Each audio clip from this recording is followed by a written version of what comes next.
Good morning! Wala lang, good morning lang. Ingat ka, bye-bye. The POV is giving boy babe? vibes. You look extra pretty today. Mula sa mga pa-sweet preparing for lines ni something? David Licauco, banat caption sa photos, hanggang sa pa-fall reply sa kanyang fans. Sa gitna ng pakikipagkulitan online, busy si David sa kanyang newest role para sa GMA Pictures film na Samahan ng Mga Makasalanan. Makakasama niya rin dito ang kanyang pulang araw co-star na si Sanya Lopez.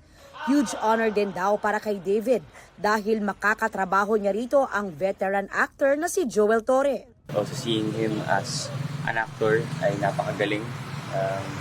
In fact, kayo na meron na ako nakita na pwede kong matutunan, pwede kong i-apply sa the way I act also.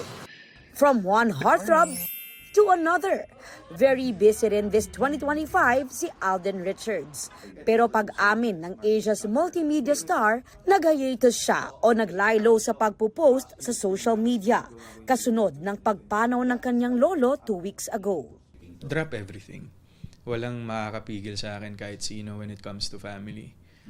If something goes wrong or something happens kasi of course, we live in a very demanding world of show business, but iba kasing usapan pag pamilya na yun. Sweet and thoughtful ang birthday message ni Gabby Garcia para sa kanyang longtime boyfriend na si Khalil Ramos. Nagpapasalamat si Gabby sa Diyos dahil ibinigay sa kanya si Khalil. Anya, siya ang greatest gift sa buhay ni Gabby.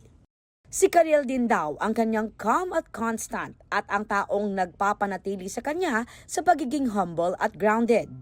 Para sa GMA Integrated News, ako si Aubrey Carampel, ang inyong saksi.